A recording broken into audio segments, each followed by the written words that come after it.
కార్యనిర్వాహక వర్గ సభ్యులందరికీ అధ్యక్షులందరికీ కూడా పేరు పేరున బీసీ ఉద్యమాభివందనాలు.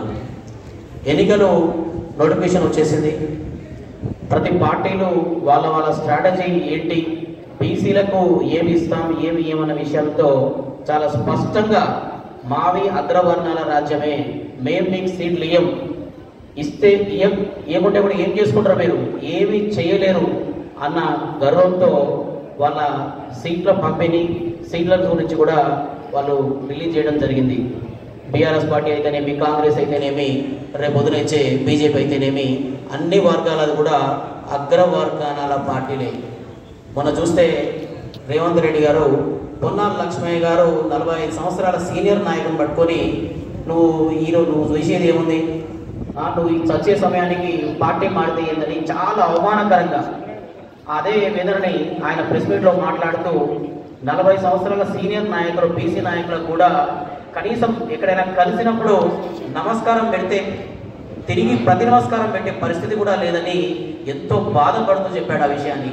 మరి ఒక జాతీయ పార్టీలో 40 సంవత్సరాలుగా కష్టపడి పిసిసి అధ్యక్షుడిగా పనిచేసిన ఒక నాయకునికే ఇలాంటి పరిస్థితులు ఉంటే మరి మనకు రేపు ఈ అగ్రవర్ణాల రాజకీయ పార్టీలు బీసీలకు పిలిచి ఎక్కడ సీట్లు ఇస్తాయి, ఎక్కడ చేస్తారు, మనకి ఏం చేసే పరిస్థితులు ఉన్నాయనేది సోదరులు అందరూ కూడా గమనించాలి.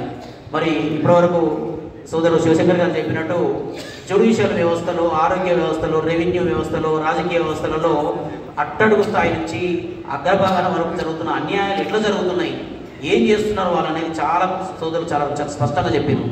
మీరు కూడా ఉద్యమంలో ఎన్నో ఏళ్ళుగా భాగం పంచుకున్న వాళ్ళే కాబట్టి బీసీల కోరికలు ఏంది, బీసీల డిమాండ్లు ఏంది, మనం ఇప్పుడు ఏం చేస్తే మనం ముందుకెళ్తాం అన్న విషయాలన్నీ కూడా ఇక్కడికి వచ్చిన బీసీ ఉద్యమ సోదరులందరూ కూడా తెలిసే ఉంటుంది. మరి ఇలాంటి విషయాలన్నీ కూడా భావజాల వ్యాప్తి జరిగితేనే ఏ ఉద్యమం అయినా పటిష్టంగా ముందుకెళ్తుంది.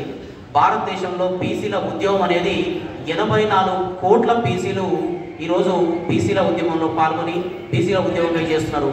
ప్రపంచ చరిత్రలోనే 84 కోట్ల మంది వాళ్ళ హక్కుల సాధనకై చేసే ఉద్యమం ఏదైతే ఉందో ఇది భారతదేశ స్వాతంత్ర ఉద్యమం కన్నా ప్రపంచంలో జరిగిన ఎన్ని ఉద్యమాల కన్నా ఎంతో గొప్ప ఉద్యమం, ఎంతో పెద్ద ఉద్యమం. మరి ఇలాంటి ఉద్యమంలో రకరకాల వర్గాలు, రకరకాల కులాలు, రకరకాల వర్ణాలు వీళ్ళందరినీ కూడా ఒక కాటిన కట్టి తీసుకొని పోవాలి అంటే సోదరులందరికీ కూడా వాళ్ళకు జరుగుతున్న నష్టం ఏంది, మనకు వచ్చే కష్టం ఏంది, మనం దాన్ని గుర్తించకపోతే భవిష్యత్తులో ఇంకేం నష్టపోతాం అన్న విషయాన్ని చాలా స్పష్టంగా చెప్పగలిగితేనే మనం ఈ ఉద్యమంలో అందరినీ కలుపుకోగలుగుతాం, ఈ ఉద్యమాన్ని ఉధృత స్థాయిలో తీసుకెళ్ళగలుగుతాం. 41 సంవత్సరాల క్రితం ఆర్ కృష్ణన్న గారు ఈ ఉద్యమాన్ని మొదలుపెట్టినప్పుడు అసలు బీసీలకు జరుగుతున్న నష్టం ఏందో కూడా తెలుసుకోలేని పరిస్థితిలో ఉన్నారు.